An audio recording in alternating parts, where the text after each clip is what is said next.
Modération, Hong Kong et vague verte, salut c'est Arnaud et bienvenue dans cette nouvelle édition du Flush News du 3 juillet 2020. Les réseaux sociaux deviennent des modérateurs. Depuis plusieurs années, les réseaux sociaux sont critiqués pour leur gestion du contenu.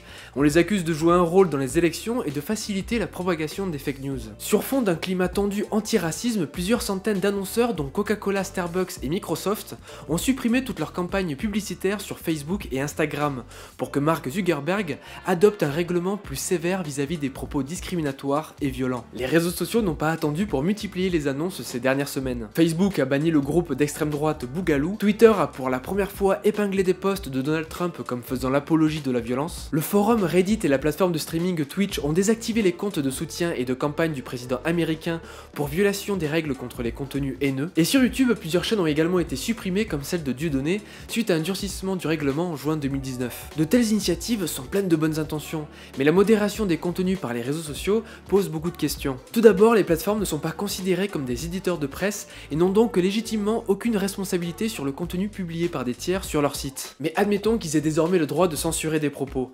Sur quel texte vont-ils s'appuyer pour déterminer si un contenu est bon ou mauvais?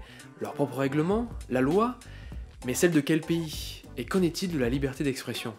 La fin de l'opposition politique à Hong Kong. Les habitants de la métropole ont manifesté cette semaine contre la nouvelle loi sur la sécurité nationale promulguée par le président chinois. Pourquoi? Parce que sous couvert de protéger la ville contre le terrorisme et autres formes de violence, les détracteurs de la loi y voient une tentative d'étouffement de l'opposition et une atteinte grave à leur liberté spécifique. Rappelons que la région de Hong Kong bénéficie d'un régime spécial depuis sa restitution à la Chine en 1997. Cela marque la fin de Hong Kong telle que le monde la connaissait, a réagi sur Twitter Joshua Wong, l'une des figures du mouvement pour la démocratie.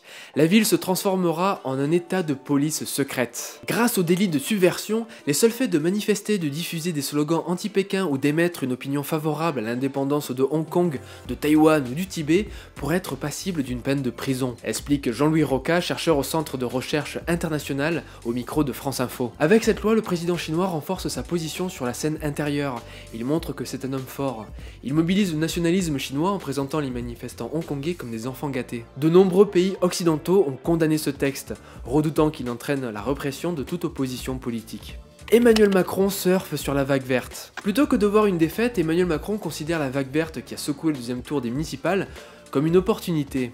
Dès le lendemain des élections, le président a pris le sujet de l'écologie à bras-le-corps pour montrer aux Français qu'il a compris le message. D'abord en plantant un décor très champêtre pour le final de la Convention citoyenne sur le climat. C'est dans les jardins de l'Élysée réaménagés pour l'occasion que le président de la République a reçu les 150 membres. Il est d'ailleurs arrivé avec son Premier ministre à travers les bois, une mise en scène un peu surfaite. Il a ensuite retenu toutes les propositions faites pour lutter contre le réchauffement climatique, sauf 3 jokers. Et pour montrer que ses paroles ne sont pas du vent, il a assuré que chaque sujet sera étudié avec la participation des citoyens pour une mise en œuvre dès 2021, soit demain. Le lendemain, le service presse du ministère de la Transition écologique a inondé les boîtes mail des journalistes.